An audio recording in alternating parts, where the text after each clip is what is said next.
Hello everyone, welcome to part number 8 of this Golang tutorial for Node.js developer. So in this video we're gonna continue on what we've done in the last video. So in the last video, if you remember, if we look at the difference right there, we did create a way to strip finally the bearer token from the headers. Was pretty simple stuff. So finally we was just checking if the token is bigger than the bearer there, and after that we just finally strip this bearer prefix and we just get finally the token back if we have it. After that we did create an out header extractor. This is the way finally the GWT library work, and finally they go in order. So here the out extractor gonna go with this one first, and after that you're gonna take another one if we will have another one. So yeah, and after that we just take this parse token, we take the token, and also we make sure then we get the env variable GWT secret we have inside our .env. After that, what we've done is we have created a get by ID to the user interface. Get by ID method, who finally was just taking an ID as an in64, the same as the one we put in the user, and return a pointer of a user or an error. After that, here what we've done inside the domain, we have also create a function called get user by ID. This one was really for just make sure then the controller never call directly something from Postgres, something like that. So we never really want the controller to know about what is the type of database and stuff like that. So I just like to do this kind of stuff with the domain. And the beauty of this, it's if later we want to add some log and stuff like that, we can just add that right inside the domain and never really care about which type of data source we have. After that, we have create this fake to-do /to-do thing where we did put the with user, we're gonna see in a moment. Finally, this route right there was just finally a get method, just to make sure then at least we get LOL only if you are authenticate. So if right now I have my token, I get 200 okay, but if I remove it, I get unitarized. So that was just this step we did there. And finally, we did create this unitarized response, who finally was just a JSON response back, who take the response writer, and he take this map of string right there, finally where we just say error unitarized, and we return a full one, and this is the one we just see. And the other one we have is this middleware, where we did create this with user. This with user was kind of a pretty simple middleware. You just take the token from the parse token function we just seen. If we have an error, finally, every time we have an error here, we want to unitarize the user. And here, we take the claim from the token claim. And we take the user ID from this claim. And we kind of parse that to in64, because this is the type we need to pass to the get user by ID. If we have again an error at this point, we return a unitarized error. And finally, at the end of the day, right there, we just make sure then we kind of mutate the context with the new value of the user to the key current user. Think about the context whether it's kind of a key value stuff, and we return it else unitarized error. So that was what we did in the last video. Now the plan will be to work on this /to-do stuff right there, and we want to be able to create a to-do today. So yeah, so you can create a to-do only if you're a user. So what we're gonna do is now we can remove this thing, okay? And what we're gonna do right there is we're gonna go with the same handler pattern with the user, but now that's gonna be to-dos. And in this one, what we're gonna do, that's gonna be the place where finally we want to do our stuff with all the to-do handler. Here we're gonna add a post create to-do. Here that's gonna return a HTTP handler func, where we're gonna return but we're gonna do the validation like we did in the other one. So if you remember in the user, what we've done is this kind of stuff here. where we create the payload.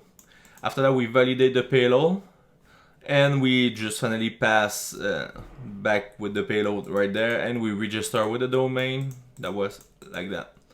So we kind of want the same pattern right there, okay? So first, I think it's gonna make more sense if we create the domain for the to-do and we create the way a to-do work, because right now you see we have created this type user struct. I'm gonna just copy that just to give us just a way to have those already and the ID. Perfect. So what we want inside a to-do, we surely want like I don't know, a title.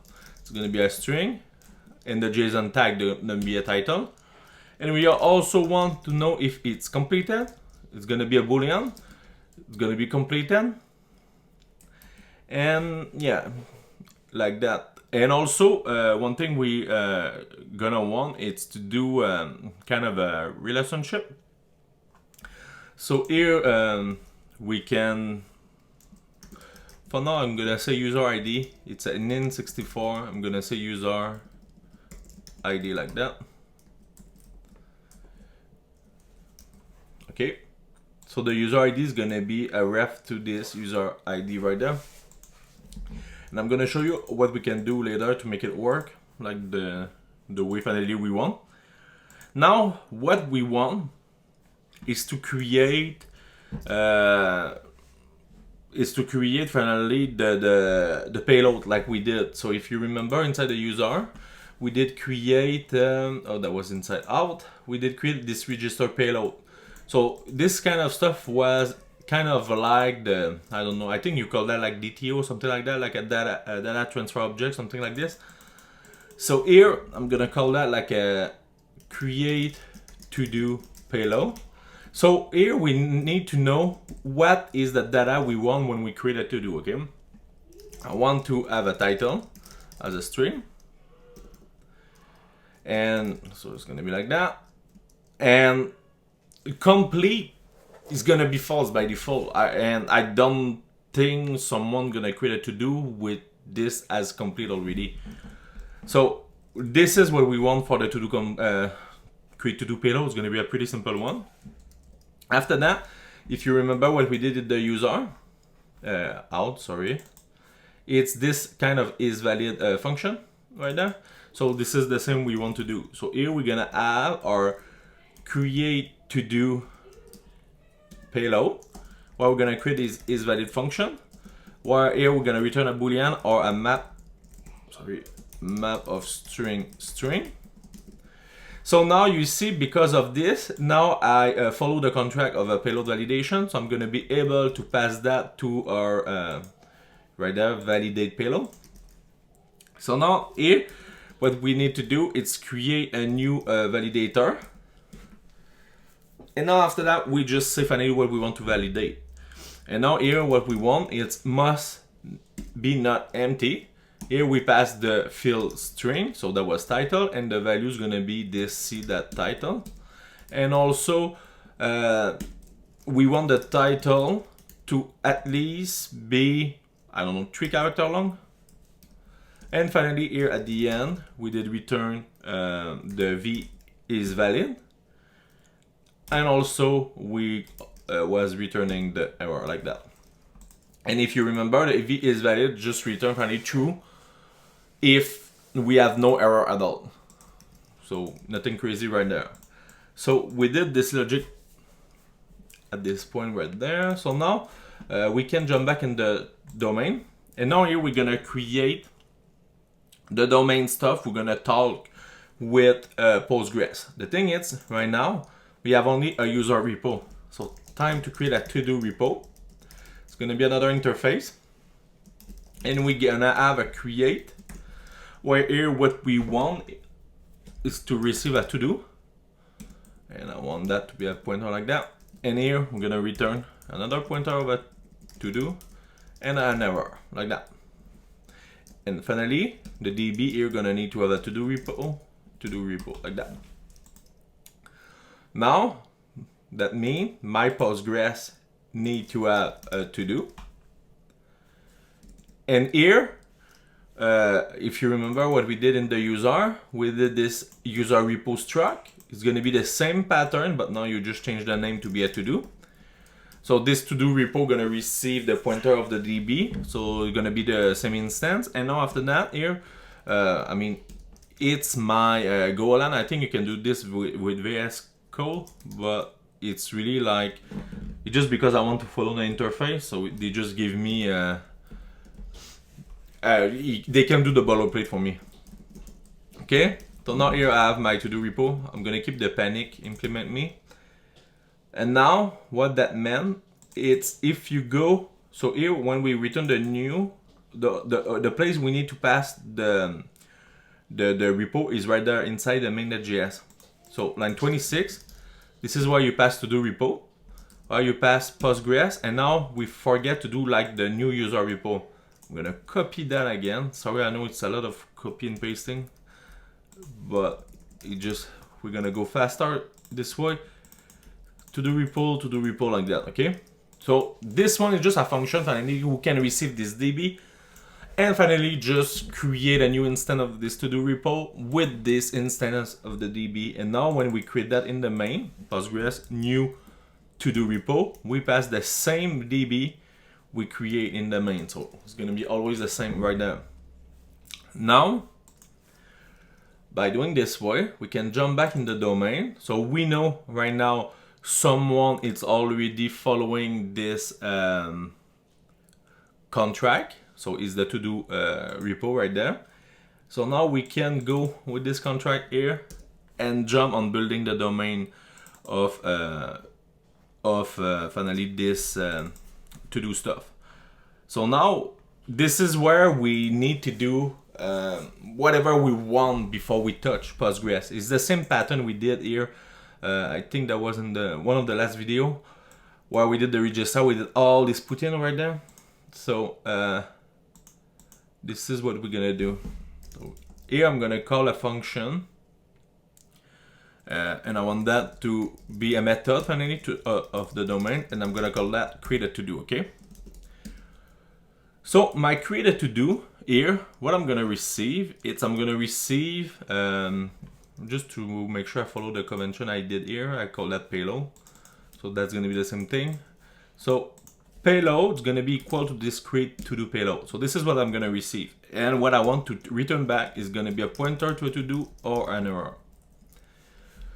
Now, when we receive the payload, we know at this point the payload follow at least this validation stuff. Okay, so we know for sure at this point we're going to have a title. It's 100% sure. Now, what we need to do, it's kind of construct the to-do before passing that to Postgres. So, if you remember what we did in the out, we create this data object like that. And by doing that, this is what we did pass after that to the create. So that's going to be the same pattern we're going to do right there. We're going to say data equal. And now if you ask why we need, I don't even know what is the name of this symbol in English, but why we need to do this is because remember in the to do repo right there, we need to pass a pointer. So that's kind of why we need to do this. So here the ID is going to be auto generate. The complete, we can pass it, but I'm gonna default it to that. User ID, it's something we're gonna need to change. And the created add and updated add, we're gonna do the same pattern as what we did in the migration of the user, where we did finally let the Postgres do the default to now. So we're gonna have that like this. And now finally here, we just need to pass to the domain, the to-do repo, create, and we pass this data, okay? Now this thing gonna return us a to-do of or an error. If we have an error, we return nil, and for now, I know it's bad practice, we're gonna return error, else I'm gonna return to-do and nil. Now some people are gonna say, okay, but why you don't just return some stuff like that? It's because later I want to do stuff with my error, so I want to have the full control. Okay, so you see right now we have title complete, and now how are we gonna get the user ID with this create to do? Because it's our kind of domain, I know what I want to do. It's accepting the payload, and after that here I want to accept the full user right there, like that. And now for the user ID, it's going to be user.id.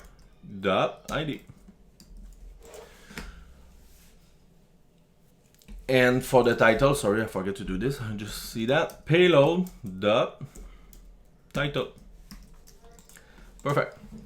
So now what that means is inside our handler, right there, we're gonna now do the same thing as what we've done in the other one where we did var payload. It's gonna be a domain create to do payload. We're gonna return validate payload, where here we're gonna have a function, and at the bottom here we need to pass the reference of the payload like that.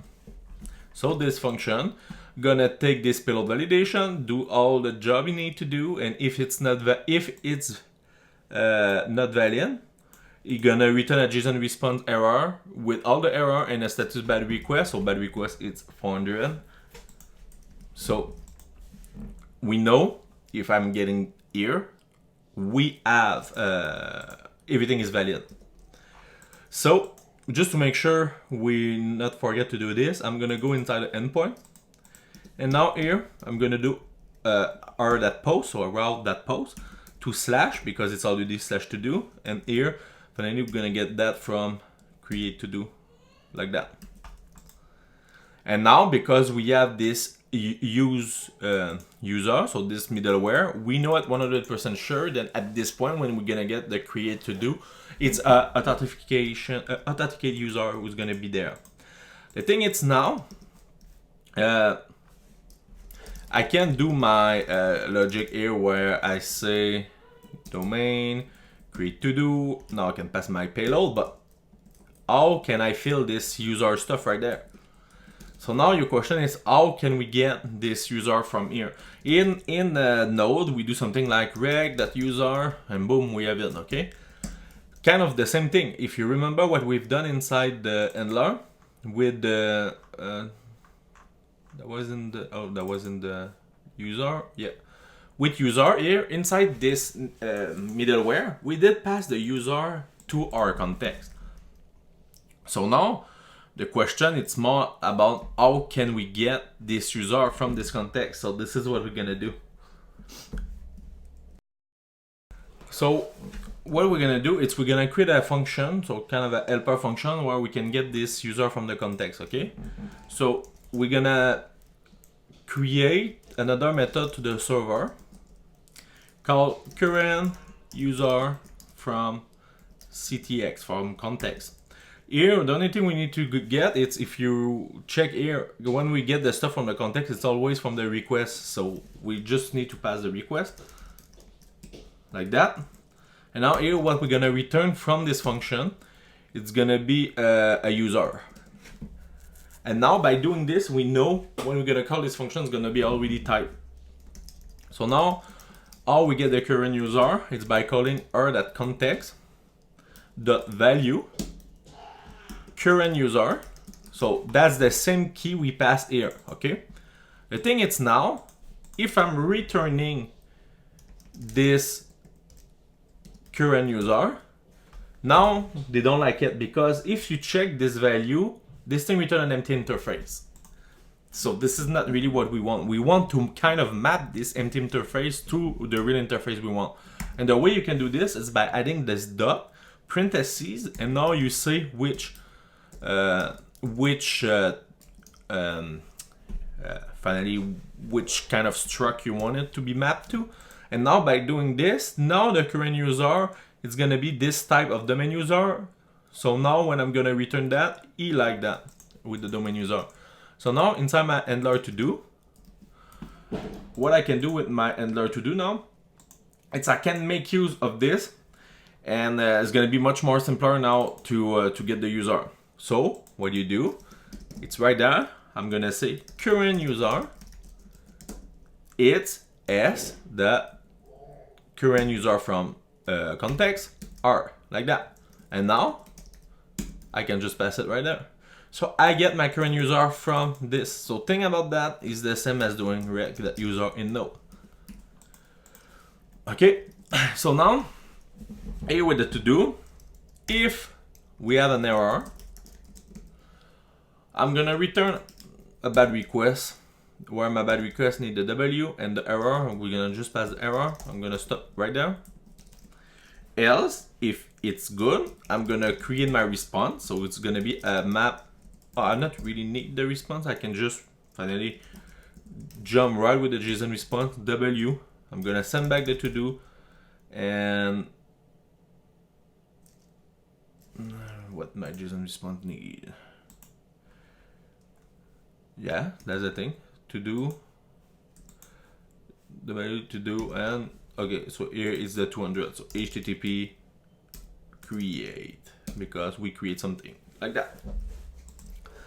So you see now the controller become pretty kind of dumb. So now I'm gonna restart the server. At least we have no error. And now I'm gonna jump in Postman, okay? So I'm gonna just copy that. And just because I want to make our life easier, I'm gonna create this one as create to do. I'm gonna do that inside a collection called to do. So now it's gonna be create to do, it's gonna be easier, and I want that to be a post where we're gonna have a body, and I like to send it JSON like that. Perfect, I'm gonna save it. Now if I send, I get unauthorized. Why? It's because I have no other allows. So now I can add another one called authorization. And I'm gonna just make use of this same bearer right there. Now I'm gonna send. Now I get title is required. That's pretty what we want, because if you remember, one sec, I don't know why I cannot open it. Okay. If you remember, create to do payload is valid. We did check, hey, it cannot be empty. So now if I send a title, again is required because it's still empty. If I say H, title not long enough, 3 characters is required, and that's because of this right there, because it must be longer than. Was looking for that, and we return this error not long enough with this same error we did. Okay. Now I can say, I don't know, walk the dog. I'm gonna send my this, and now we get internal server error. But the thing is, the internal server error, if we read this one, what we get is panic implement me. So everything we've done is good right now. The thing is the create to do from the domain called the to do repo create. And this to do repo create, it's called right there from inside Postgres. And look here, panic implement me. So this panic stop the server. So here, before I do the migration, I just want to make sure then you follow this current user. And just to showing you, I'm gonna print current user here what we get. Okay, gonna restart the server. And now, if I call again, same error, really? But now, what we get here, at this time, it's current user 8, Bob 12, all this stuff. 8 is the ID, Bob 12 is the username. So you see here is the real current user right there. So, yeah, we get the real one right there. So now how can we get with the migration? So we're gonna just jump off what we've done in the last one. So remember to do the source env, because inside the .env, if you remember, we have this PostgreSQL, okay? So if you remember with the the migrate.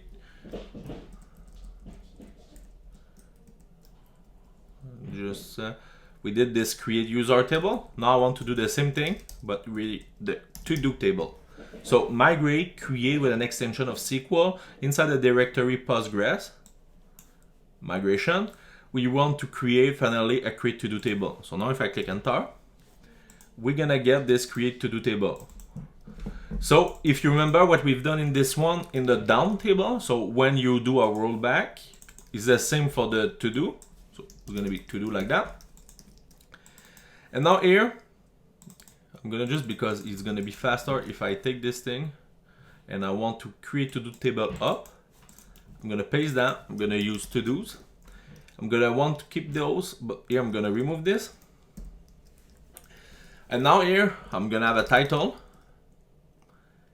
And I think the title I want a varchar and 255. Yeah, we want completed to be boolean, the default to be false. And now, how are we gonna do the finally the relation? Okay, so it's kind of pretty simple. The way you work with that is almost the same way as what we've done when we create here the ID. So we say big int because the user ID it's also a big int like this one. Reference user, so the user table. We want to reference is ID. And when we delete a user, we want to cascade. Plus, we want to make sure that this value is not null. Okay. So, for me, SQL migration like that make a lot of sense because they say what they want. The big int here is because we use big int. If there would have been just an int, there will be an int. We reference the user table is colon ID. And when it's delete, we cascade, plus we want that to be not null. So now if I get there and I run my migrate up, we get create to do table, looks pretty good. And now I'm gonna just make sure if I refresh my table, sorry, if I refresh my table, we get this to do now. And if we look at the to-do, what we got is ID, title, complete, user ID, created, at, updated, at. And now if you look here, it's everything we want. And yeah, and you see here, they know it's gonna be the key of the to-do user right there. So now we can create a to-do. And you're gonna see how simple is that. Inside the Postgres user, you remember when we did a create? Look here, we're gonna just copy that just because it's gonna be the same stuff. The only thing gonna change here is the use gonna be a T and the model is gonna be a to-do.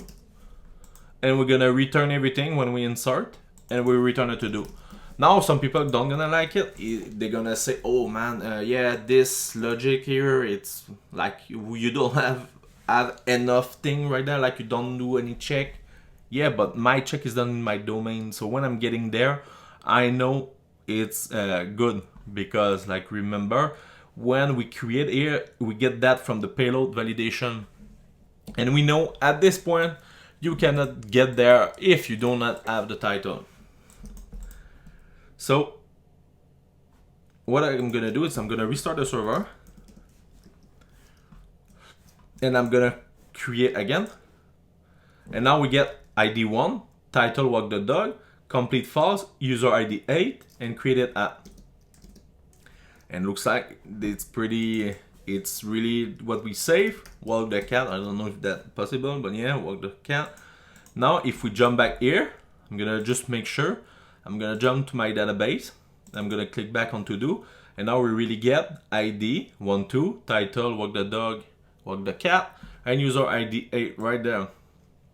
And the user ID 8, it's really the user the one I have, because if I'm looking ID 8 Bob 12, that's the one we did see. So yeah, so this is it for this video. In the next video, what I want to do, it's finally I want to kind of finishing this kind of CRUD with the to-do. So in the next video, we're gonna be able to get all the to-do of a user. We want to be able to get a simple to-do with the ID. We want to be able to update the to-do and delete the to-do, but we're gonna also make sure that he can only update, delete, and see his or her to-do.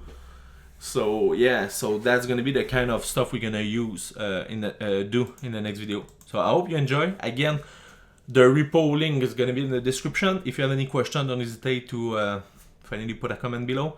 And yeah, so the next video is gonna be about finally all the CRUD resting. Hope you have a good day. Bye.